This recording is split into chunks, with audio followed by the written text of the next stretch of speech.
un appel d'offres, tout en mettant en place un dispositif de formation en situation de travail. Alors pour cela, j'ai tout simplement mis en place un cas pratique que j'ai appelé former pour un recrutement réussi, parce que vous allez voir le cas pratique qu'on va mettre en place. Alors, le cas pratique va répondre à un enjeu de recrutement des seniors. Donc là, on est sur une spécificité d'un public bien particulier, de montée en compétences des salariés et de développement des formations en situation de travail. Ça veut dire que là, l'objectif, c'est d'aller embaucher des seniors, donc des entreprises qui vont embaucher, des seniors au métier du numérique, hein. Donc ça, c'est repositionner un peu le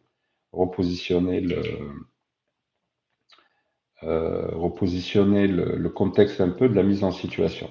Alors, on me dit que l'image est fichée et plus de son, mais bon, vous savez, ça c'est un peu les aléas du direct. Donc, ce que je vais faire, c'est que je vais normalement, peut-être parce que je l'ai, ouais, c'est normal puisque je l'ai partagé.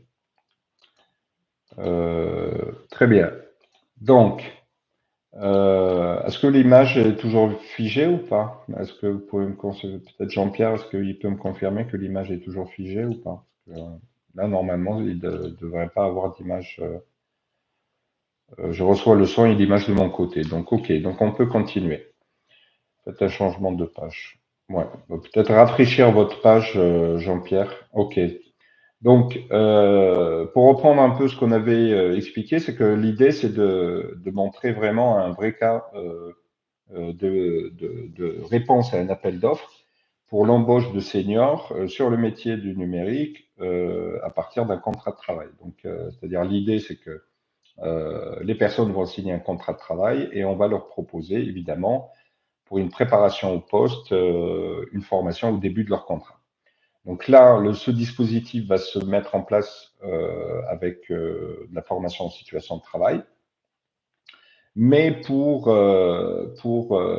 définir, c'est-à-dire je dirais, embrayer sur le projet, ce que je vous propose, c'est d'abord, faire un petit rappel un peu de ce que c'est la formation en situation de travail, parce que vous devez connaître. Puis, en second temps, ce qu'on va faire, c'est qu'on va travailler je dirais, je vais vous donner des conseils sur les 5 grandes catégories qu'il faut faire attention quand on répond à un appel d'offres pour un projet de formation en situation de travail. Puis, on rentrera plus dans le détail sur la partie ingénierie de formation, puisque ce que je vais vous donner de suite, c'est vraiment, je dirais, un avant-goût un peu de la construction, de l'ingénierie de formation pour votre appel d'offres. Alors, la FEST, pour arriver à contextualiser un peu les choses, c'est que la formation en situation de travail va être intégrée après la réforme de la formation professionnelle en 2018. C'est-à-dire, on va considérer on va redéfinir et on va redonner une autre définition de ce qu'est la formation. Et on va considérer qu'une personne qui est en situation de travail, apprenante, et en formation, puisque la formation, c'est le développement des compétences du sujet ou de la personne, selon un parcours de formation bien spécifique. Alors ici, j'ai donné une définition rapide, hein, c'est l'action de formation en situation de travail transforme les situations de travail réelles en situations apprenantes, ça veut dire, hein, d'accord? Pour cela, pour dire que si vous appliquez la FEST, il y a des obligations. Et ces obligations, elles sont décrites par la loi. La première chose, c'est ce que j'ai appelé moi les étapes clés de la mise en œuvre d'une FEST, c'est l'analyse du travail, qui est une étape obligatoire à des fins pédagogiques. Ça veut dire quoi? Ça veut dire que l'objectif est de créer une ou plusieurs séquences en situation de travail apprenantes. D'accord? Donc, je rappelle qu'on ne va pas aborder la partie pédagogique, mais on va utiliser des termes très simples pour comprendre. Donc, l'objectif, je rappelle, le premier objectif, c'est de créer ou de concevoir des séquences en situation de travail apprenantes. Donc ça, c'est la première chose, la première étape préalable et obligatoire avant de débuter une formation en situation de travail ou un parcours de formation en situation de travail. Alors, le deuxième point qui va intégrer dans votre parcours de formation en situation de travail, c'est les séquences réflexives. Elles sont obligatoires. Alors ici, je rappelle qu'on n'est pas là pour définir ce que c'est la réflexivité. Donc, je vous invite peut-être à revoir mes vidéos puisqu'on en a parlé sur cette partie. C'est créer ce qu'on appelle des séquences réflexives qui vont constituer le parcours de formation en situation de travail. Alors, le troisième point qui va être obligatoire pour construire une AFES, c'est l'évaluation des acquis en situation de travail. C'est-à-dire qu'ici, il faudra évaluer le sujet. Donc, le sujet ici, c'est un salarié pendant le parcours. Donc, pendant son parcours de formation en situation de travail. Donc, je me répète, mais c'est un dispositif qu'il faut bien définir pour bien comprendre. Donc, rappelez-vous, les séquences en situation de travail, des séquences réflexives, des évaluations qui jalonnent le parcours ou qui bouclent. Ici, ça peut être des évaluations formatives ou sommatives du parcours de formation. Alors évidemment, il faut un référent, ce qu'on appelle un référent, mais en termes de la loi, c'est plutôt un formateur. Il est indiqué que c'est un formateur qui va accompagner je dirais, le sujet, le salarié, à développer des compétences en entreprise. Alors là, j'ai mis formateur, tuteur, référent. Pourquoi? Pour tout simplement utiliser les mêmes notions que tout le monde utilise, parce qu'on a tendance à utiliser référent, plutôt référent infest. Alors le référent infest, je rappelle que ça peut être un salarié de l'entreprise, mais ça peut être aussi quelqu'un d'externe de l'organisation. D'accord?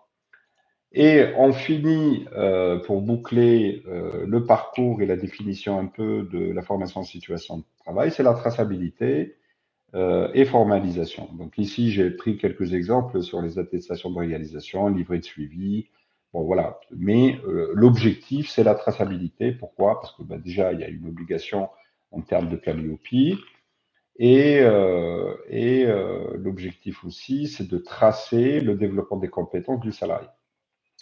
Maintenant, une fois qu'on a défini un peu, on a mis un peu la FEST, on a essayé un peu de la définir. Il y a 5 points essentiels qu'il faut impérativement prendre en compte quand on propose une formation en situation de travail, surtout via un appel d'offres. Alors, je ne vais pas contextualiser l'appel d'offres peut-être que vous avez en cours, mais je vais essayer de donner un cas pratique plus tard pour pouvoir un peu avoir une idée globale. Mais moi, ce que j'ai envie d'aborder avec vous, c'est 4 ou plutôt 5 points essentiels. Le premier, c'est l'ingénierie de formation. Alors, l'ingénierie de formation, elle est très importante quand vous allez répondre à votre appel d'offres. Pourquoi? Parce qu'elle va décrire les étapes essentielles de votre parcours de développement des compétences que les salariés vont suivre selon les objectifs de l'appel d'offres en termes de, je dirais, en termes de montée de compétences ou de performance. Alors, pourquoi je dis l'ingénierie de formation? Puisque tout à l'heure, je vais vous donner un exemple. C'est vraiment définir les compétences cibles. Donc, pour identifier les savoir-faire essentiels au moment où vous allez construire et faire votre analyse du travail pour des séquences en situation apprenante, faire une analyse des contextes de travail. Ça veut dire que les différentes séquences que le salarié va vivre dans le but de développer les compétences. Et surtout sur l'ingénierie de formation, penser systématiquement personnalisation. Ça veut dire quoi? Ça veut dire que dans le développement de compétences de la formation en situation de travail, on va surtout parler personnalisation, donc individualisation. Individualisation, c'est co-construire avec le sujet son parcours de formation en termes de développement, des compétences. Donc ça, c'est important concernant l'ingénierie de formation. Alors, une fois qu'on a défini l'ingénierie de formation, on va travailler ce que j'appelle moi l'ingénierie didactique et pédagogique. Ça veut dire que on va essayer de transformer l'essence même des situations de travail en situations apprenantes, c'est-à-dire qu'on va convertir les situations professionnelles en opportunités d'apprentissage structurées. La réflexivité ici va intervenir aussi, parce que je rappelle qu'au début, vous êtes censé intégrer des séquences réflexives qui vont s'articuler dans le parcours de formation, donc dans l'ingénierie de formation, mais aussi on va les tout simplement les travailler sur la partie ingénierie pédagogique, c'est-à-dire intégrer des moments d'analyse, d'idées pour consolider les acquis. Alors je rappelle que évidemment là, on n'aura pas le temps de définir exactement ou donner une définition de ce que c'est la réflexivité, même si c'est ce qu'on appelle une rétroaction de l'action qui vient d'être réalisée. Donc, alors évidemment, il y a plusieurs techniques qu'on peut utiliser. Et toujours dans l'ingénierie didactique et pédagogique, ne pas oublier les ressources, c'est-à-dire les outils que vous allez utiliser opérationnels pour développer des supports, par exemple, mais aussi développer certainement des ressources adaptées au parcours d'ingénierie de formation. Donc, vous voyez que j'ai voulu intégrer ces points donc, sur l'ingénierie de formation par le travail et l'ingénierie didactique et pédagogique. Alors, le troisième point qui est aussi important des deux premiers, c'est l'ingénierie stratégique de la formation en situation de travail. Ça veut dire que vous devez impérativement intégrer l'organisation dans son projet de développement des compétences de ses salariés. Alors évidemment, s'il y a appel d'offres, c'est qu'il y a un besoin, donc il y a une problématique, mais ça ne suffit pas. Ça veut dire qu'il faudra quand même mobiliser l'organisation ici, avant tout, dans cette démarche opérationnelle et stratégique dans le parcours de formation en situation de travail et en même temps garantir la réussite de la réponse à l'appel d'offres. Alors, sur cette partie, j'ai aussi abordé la partie intégration dans la gestion prévisionnelle des emplois et compétences. Et aussi, j'ai parlé aussi des parties prenantes, c'est-à-dire le pilotage et les collaborations impliquant tous les acteurs concernés. Quand je dis tous les acteurs, il faut vraiment tous les acteurs concernés. Donc là, on est sur ce qu'on appelle l'ingénierie stratégique de la formation en situation de travail. Alors, le quatrième point qui est aussi important, c'est ce qu'on appelle le conseil et l'accueil, l'accompagnement, pardon, des équipes. Pourquoi? Parce qu'il faudra former les personnes qui vont participer au développement des compétences des salariés intégrés dans la société. Alors ici, il faudra les mobiliser. Comment? C'est que, par exemple, on avait dit qu'il fallait un formateur ou un tuteur à test, donc il faudra prévoir des séances de formation, d'accompagnement des professionnels qui vont être aux côtés des salariés en formation. Préparer aussi les encadrants, donc c'est ça, hein, et à la posture d'accompagnement réflexive surtout, puisque c'est cette partie qui va différencier sur la FEST des autres dispositifs pédagogiques existants. Et on revient aux outils, hein, c'est fournir un dispositif et outils collaboration adaptés.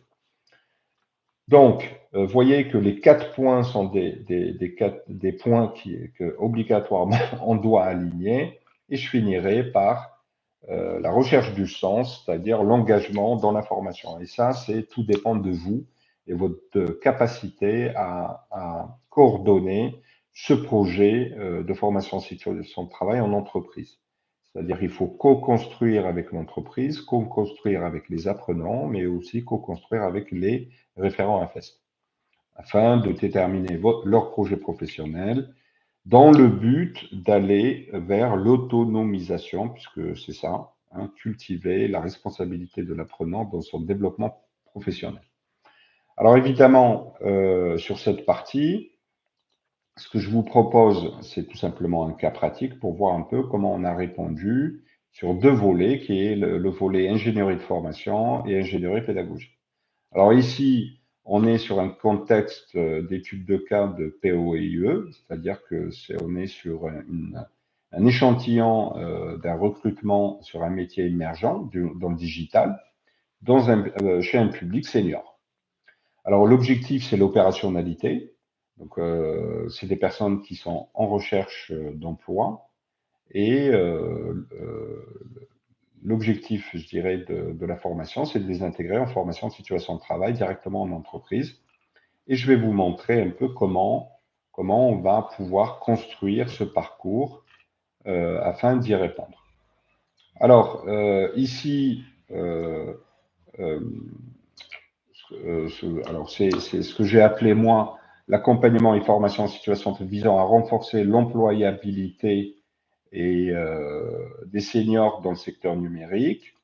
On va passer, on va passer par ce qu'on appelle une phase d'opérationnalité dans le processus qui va s'articuler sur 4 phases. Ça veut dire que on va préparer, on va positionner, puis piloter, puis progresser. D'accord? Donc ça, c'est vraiment les 4 phases importantes qu'on peut retrouver quand vous répondez à un appel d'offres, c'est-à-dire qu'on est sur la préparation en amont, puis vous allez montrer et démontrer comment vous allez pouvoir positionner, puis quels sont les outils et du comment vous allez pouvoir piloter votre projet et afin de progresser et peut-être plus tard faire un bilan sur votre parcours que vous allez réaliser. Alors l'exemple type, donc c'est un schéma que j'aime bien montrer, celui-là. Pourquoi? Parce que à l'entrée des salariés, ils sont dans une situation à l'embauche, donc ils sont dans une situation bien précise. Et l'objectif, c'est d'arriver à une situation souhaitée. Hein, donc c'est celle-là. Ça veut dire que on va interagir surtout avec ce que vous avez à votre droite, qui est le déficit de compétences à combler. D'accord? Donc pour cela, ce que je vais vous montrer, alors pour ce que je vais faire, je vais tout simplement grossir le schéma. Donc qu'est-ce qu'on voit ici? On voit que il y a l'idée du projet, c'est avant tout l'individualisation, d'accord? Donc, il faut impérativement voir ça quand on fait un parcours de formation en situation de travail. C'est-à-dire que, et d'ailleurs, ça peut répondre, et ça répond aussi je dirais, d'une manière à ce qu'on nous demande en tant qu'organisme de formation. Pourquoi? Parce que de toute façon, je suis convaincu dans la formation professionnelle, on doit impérativement individualiser. Alors, vous allez me dire, dans les 15-20, comment on fait? Mais c'est nécessaire. Alors, si vous regardez un peu ce schéma, vous allez remarquer que dans la volonté de préparer ce qu'on appelle l'ingénierie de formation, c'est qu'on va réaliser ce qu'on appelle un test de positionnement, d'accord? Dès le début du parcours, alors que moi j'ai appelé ce qu'on appelle la matrice métier. Alors, évidemment, si vous avez des questions par rapport à ça, donc je serai prêt à vous y répondre. Mais vous avez compris, la matrice métier, c'est, je dirais, par exemple, la fiche de poste clé demandée par l'entreprise en termes de compétences. Alors, suite à cette évaluation, ce qu'on appelle un autopositionnement, on va tout simplement va immerger 3 parcours. Donc, ces 3 parcours sont différents selon l'autopositionnement qui a été réalisé en amont, par personne, donc par salarié, par nouvelle recrue. Et c'est à partir de là qu'on va tout simplement dispatcher, on va dire, on va co-construire avec lui son parcours de formation. Pardon. Donc, ce qui se passe, c'est que si vous remarquez sur le premier parcours, on va avoir, par exemple, un parcours où il va avoir moins d'heures. Pourquoi? Parce qu'on va considérer que les compétences de ces personnes sont à 60, 50, 70% acquises et il faudra tout simplement combler cette partie de compétences pour construire ce que j'ai appelé moi, par exemple, le parcours 1, PAFEST. Hein, donc, Alors, les APC ici vont s'intégrer comme des blocs de compétences. Ça veut dire que selon le dispositif que vous avez mis en place sur votre parcours de formation, vous allez tout simplement décortiquer ce qu'on appelle les APC. Ici, les APC, c'est les activités par compétences. Si vous remarquez aussi, juste après, il y a ce qu'on appelle des séquences réflexives. C'est-à-dire qu'à chaque fois, on va avoir une séquence réflexive de rétroaction de l'action de la séquence en situation de travail qui vient d'être réalisée. Alors évidemment, j'en ai mis une APC plus une réflexivité, mais il peut y avoir deux. Hein. Mais l'idée, c'est de comprendre que le nombre d'heures affectées par parcours sera différent. Et c'est ça l'idée, à vrai dire. Tout en sachant que l'objectif, les attendus sont bien définis en amont. Alors le J ici, si vous remarquez en bas à gauche, c'est les jalons. Pourquoi? Parce que dans la formation en situation de travail, il est impératif de mettre en place ce qu'on appelle des jalons, c'est-à-dire que les jalons ici sont définis comme des étapes clés, c'est-à-dire c'est des étapes de passage d'un état à un autre état. Ça veut dire qu'il y a validation, on ne va pas y revenir. Très bien. Alors, le parcours 2, si vous regardez, bon, il est un peu plus garni. Pourquoi? Il y a plus d'APC, donc on est sur APC 1 et APC 2. Pourquoi? Parce que il va y avoir un peu plus d'heures pour certains salariés au moment de l'autopositionnement et on va voir tout simplement le parcours 3 qui est, on va dire, le parcours où il y a le plus d'heures de formation en situation de travail. Et à ce moment-là, on va pouvoir dispatcher, je dirais, les recrues sur 3 niveaux. Donc ça peut être intéressant pour avoir une idée un peu pour comment construire votre parcours sur mesure, adapté au poste, au candidat et à votre organisation. D'accord? Donc je finis pour vous dire que le positionnement permet d'évaluer le niveau d'un individu par rapport à ses prérequis et de segmenter les stagiaires pour leur proposer des parcours adaptés. Vous imaginez qu'il est très difficile, une personne qui a, par exemple, 5, 10 ans d'expérience dans un métier qu'il connaît, là, dans ce cas-là, on est dans le métier du numérique, de revoir des choses qu'il connaît. Donc, l'idée, c'est vraiment d'adapter le parcours pour chaque stagiaire. Et là, on est vraiment dans la co-construction. Donc, la réponse à votre appel d'offres commence à avoir tout son sens et on commence un peu à sentir qu'il y a quelque chose qui ressort sur votre ingénierie de formation. Alors, ce que je vous propose sur un second temps, c'est qu'on va chercher comment on va construire cette ingénierie de formation pour lui donner une orientation plutôt pédagogique, c'est-à-dire quelles sont les différentes modalités qu'on pourrait utiliser sur ce parcours. Alors, mais avant ça, donc j'espère que vous m'avez entendu. Est-ce que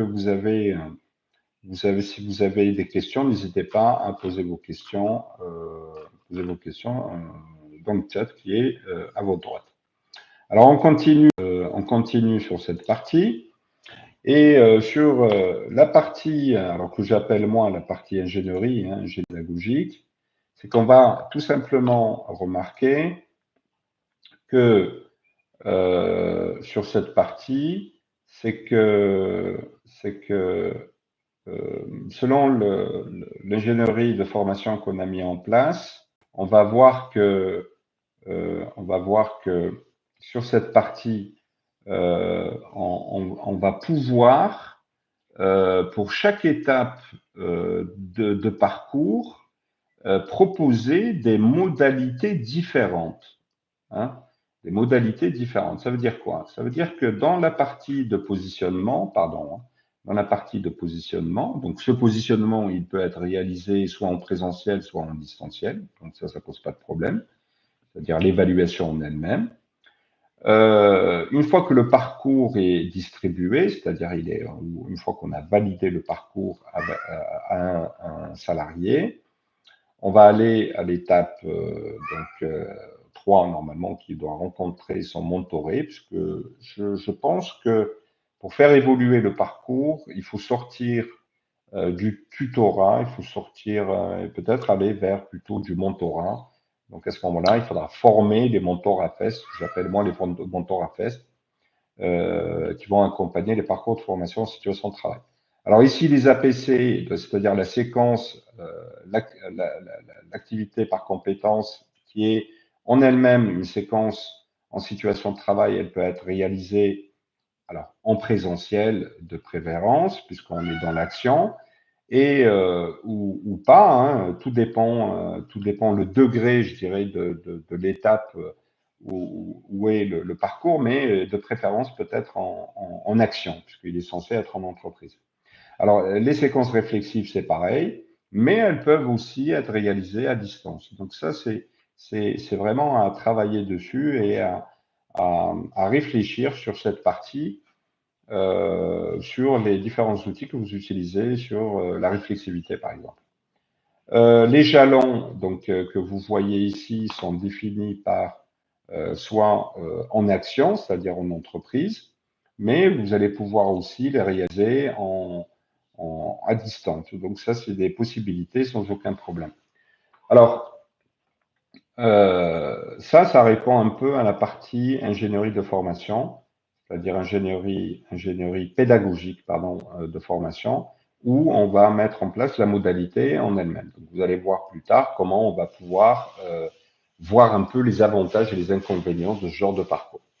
Donc, vous avez compris que l'idée, c'est de donner quelques pistes de travail quand on répond à un appel d'offres sur la partie ingénierie de formation et l'ingénierie pédagogique.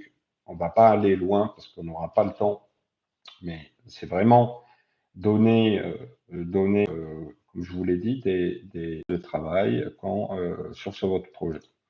Alors maintenant, si on remarque, alors je rappelle quand même que ce projet, il a été réalisé. Hein, le projet que je vous montre, c'est un projet qui a été réalisé déjà en 2023. Donc on est en 2025.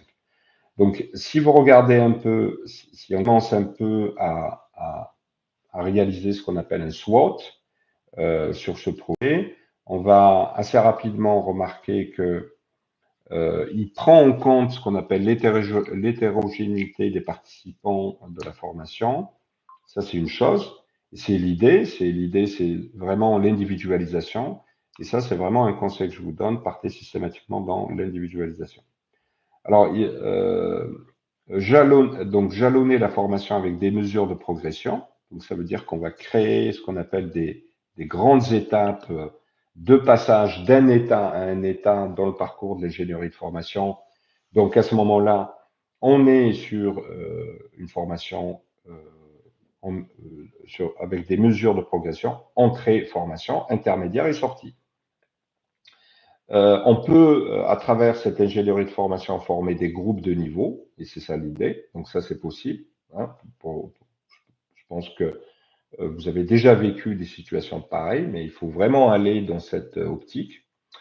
Adaptation avec plusieurs modalités. Donc on est sur quelque chose qui est multimodal, qui va intégrer le distanciel, le présentiel, tout en mettant en place un véritable projet de formation en situation de travail, tout en construisant des parcours individuels.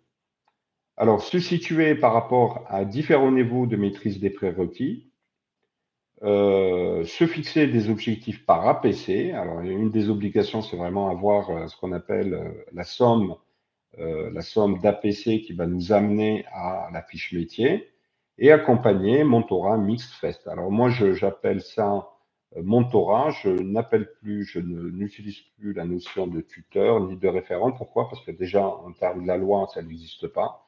Parce qu'aujourd'hui, la loi parle de formateur. D'accord? Bon, on peut utiliser la notion de formateur sans aucun problème. Bon, moi, j'aime bien utiliser la notion de mentorant, parce que ça va bien avec les différentes missions et les postures demandées dans ces parcours. Alors, bien sûr, il y a des points faibles. C'est à partir de ces points faibles qu'on peut travailler les marges de risque, c'est-à-dire manque de savoir-faire sur la mise en place et l'accompagnement de la FEST par l'entreprise. Ça, c'est important puisqu'on l'a abordé sur la troisième partie quand on a appelé ça conseil et accompagnement des équipes et des organisations à mettre en place une véritable stratégie de développement des compétences en entreprise. Vous allez voir que c'est quelque chose de très important dans ces différentes modalités. Donc, on sort un peu de ce qui existait avant où on intervenait ponctuellement sur des compétences, puis on part, on revient. Là, on est vraiment dans une démarche de stratégie. L'importance des ressources à mettre en place. Donc, l'AFES demande beaucoup de ressources. Alors que je sais pas spécifiquement des ressources humaines, mais vraiment des ressources de planification. C'est très important. Alors, on peut imaginer intégrer l'intelligence artificielle dans ces parcours sans aucun problème. Le temps de préparation et de conception à déterminer.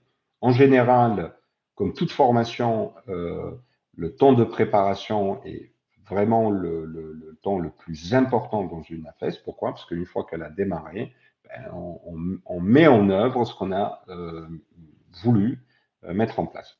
Et bien sûr, le manque de visibilité sur le coût d'investissement. Alors ça, c'est une exception, parce qu'en général, sur un appel d'offres, vous avez déjà les coûts, mais vous savez, une des contraintes que vous allez avoir, c'est vraiment mettre les coûts des prestations dans l'appel d'offres qui est demandé, parce que vous ne pouvez pas aller au-delà. Donc, vous voyez que sur cette partie, elle est très importante, hein, parce qu'il faut aussi parler finances. Il faut vraiment construire votre parcours, je dirais, réponse à l'appel d'offres pour que vous en sortez financièrement. Sinon, ça sert absolument à rien. Pas aller s'aventurer dans un gros projet alors que c'est pas possible. Très bien. Donc, j'ai appelé ça un candidat adapté à votre poste, donc FAST, donc, formation en action, donc en situation de travail, mentoré, mentor. Donc, vous voyez que j'ai essayé un peu de vous donner quelques idées de pistes de travail pour avoir un véritable parcours impactant quand vous répondez à votre appel d'offres. Et ce que je vous propose, il nous reste quelques minutes. Si vous avez des questions, je suis prêt à vous répondre. Donc, je vous invite tout simplement. Alors, pour répondre au chat, je crois que merci de vous abonner donc sur la chaîne. Et là, vous allez pouvoir avoir votre chat pour répondre. Donc, est-ce que vous avez des questions en lien avec ce qu'on vient d'aborder? J'ai essayé d'être le plus précis possible et le plus concis pour vous donner de grandes idées pour répondre à votre question, répondre à votre problématique, pardon. Alors, combien durent les parcours? En général, ça dépend de votre appel d'offres. Hein, par exemple, dans celui-là, c'était une affectation maximale de 400 heures. D'accord? Donc, il y avait des parcours de 150 heures, il y avait des parcours de 300 heures, il y a des parcours complets de 400 heures. Donc, ça fait à peu près 2 mois, 2 mois de formation à peu près. D'accord? Très bien.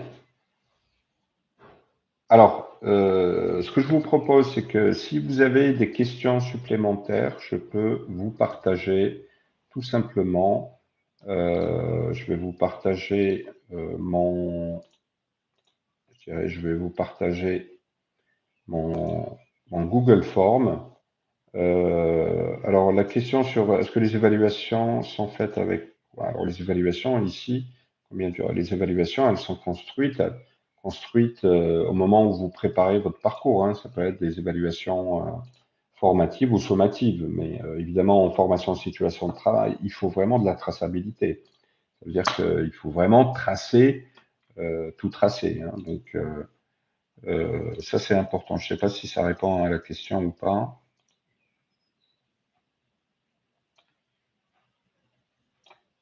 Très bien.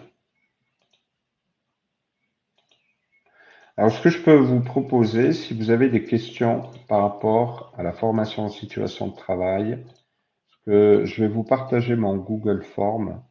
Je peux tout simplement vous offrir un entretien pour faire le point avec votre projet, si vous en avez un. Alors, les QCM, par exemple. Alors, oui, on peut mettre en place des QCM, mais franchement, il faut pas. Parce que dans l'évaluation, moi que je dis, dans l'évaluation, il y a deux évaluations possibles. Soit vous évaluez la méthode, soit vous évaluez les livrables. D'accord? Mais vous pouvez ajouter les QCM, pourquoi pas. Mais je pense que les QCM vont venir agréger un savoir-faire, mais répondre à un QCM, c'est pas un savoir-faire, hein, c'est vraiment du savoir. Hein. C'est mon point de vue. Donc, dans les AFES, dans la formation situation de travail, il est impératif de mettre en application, le sujet dans des vraies situations de production. Donc, on est vraiment dans la production.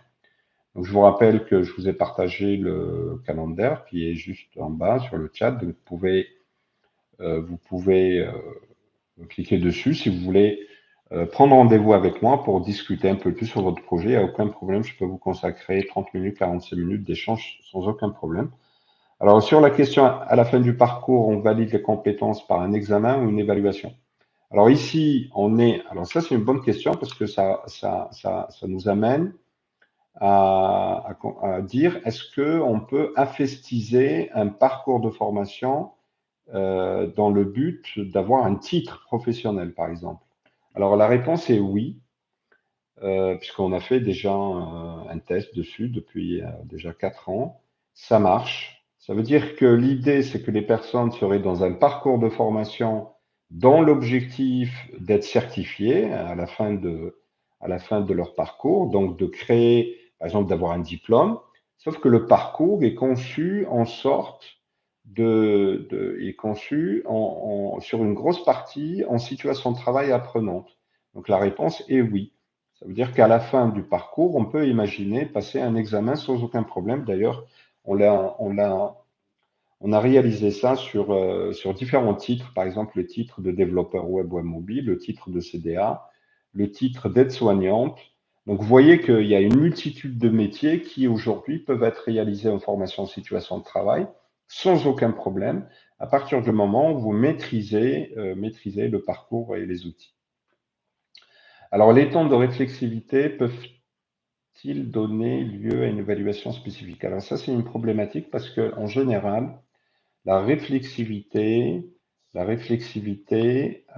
la question, dire est-ce que la réflexivité est en elle-même une évaluation? Donc là, je repose la question. Alors, pour répondre à votre question, les temps de réflexivité peuvent-ils donner lieu à une évaluation spécifique? Moi, je dis oui, dans le sens où quand vous créez des séquences réflexives, vous êtes censé attendre une réponse de la personne. D'accord? Donc, vous attendez un effet lié à la rétroaction que vous voulez mettre en place, donc un résultat. Donc, par défaut, évidemment, la prise de conscience du sujet doit être identique à celle que vous attendez sur les temps réflexifs. Alors, est-ce qu'en elle-même, c'est une évaluation? Je dirais oui, puisque dans les séquences réflexives, elles ont en elles-mêmes un objectif. Donc, quel est l'objectif que vous attendez quand vous allez réaliser votre temps réflexif? Donc, la réponse est oui. On peut considérer quelque part que c'est une évaluation qui va amener encore plus la personne à développer des compétences ou prendre conscience de ce qu'elle fait. Donc j'espère que j'ai répondu à cette question. J'ai essayé d'y répondre sur la partie réflexivité. Alors, sur la question, chaque jalon représente une évaluation, par exemple, pour passer à une étape. C'est exactement ça. Ici, un jalon, comme je l'ai expliqué, c'est le passage d'un état à un autre état. On l'utilise beaucoup dans les études de médecine quand vous avez les internes qui sont en stage, en mise, parce que je crois que c'est dès la 3e ou la 4e année, ils commencent à travailler. Évidemment, on va utiliser des jalons, par exemple, et ces jalons vont confirmer le passage d'un état à un état. Ça veut dire quoi?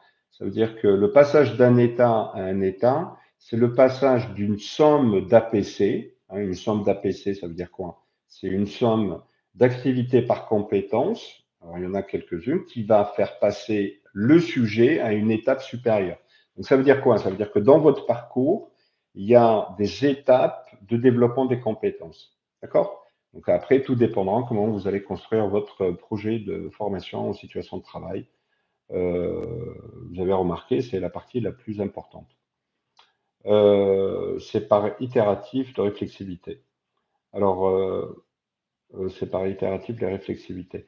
Alors, je ne sais pas, Farouk, est-ce que tu peux reformuler ta question pour que je puisse répondre? J'ai pas compris la question. Voilà, donc vous voyez que c'est vraiment intéressant. Là, on est vraiment en phase de préparation, hein. Ça veut dire que quand vous allez commencer votre parcours, vous allez commencer à le vivre, il faut vraiment être observateur de votre parcours. Pourquoi? Parce que il faut que vous acceptiez à un moment donné qu'il y a des moments invisibles. Puisque bon, là, on ne va pas rentrer plus dans le détail, parce que je ne voulais pas rentrer dans le détail sur les APC et les temps réflexifs, mais plutôt rester dans l'ingénierie de formation, l'ingénierie pédagogique, d'accord, sans rentrer dans les séquences en elles-mêmes, hein, parce qu'on peut s'adapter à tous les métiers. Donc la question, c'est que, je veux dire, doit en reprendre une compétence si elle n'est pas assimilée. Alors ça, c'est une très bonne question. C'est que la question, c'est que est-ce que un sujet qui n'a pas validé une APC, d'accord, normalement, il doit la refaire, d'accord. Et cette question, elle est très pertinente. Pourquoi? Parce que ça ramène ça nous amène je dirais, au schéma expérientiel de Kolb, hein. C'est ça, hein, si je fais une erreur, excusez-moi. C'est que l'idée, quand vous entamez votre projet de formation en situation de travail, il faut le voir en tant que projet, un véritable projet de production. Pourquoi? Parce que si vous remarquez un peu dans notre quotidien, on répète toujours les mêmes tâches.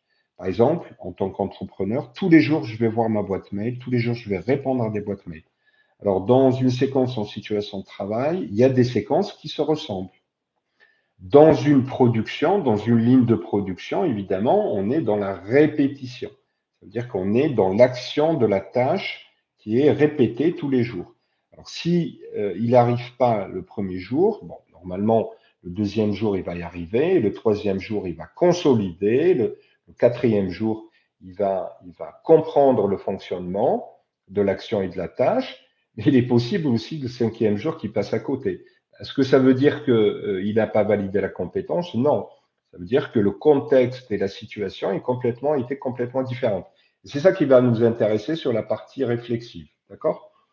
Donc, comprenez qu'une fois qu'il a validé, il a validé. Parce que après, il va aller dans la répétition de la séquence en elle-même. Très bien. Ben, je suis ravi des questions que vous avez posées.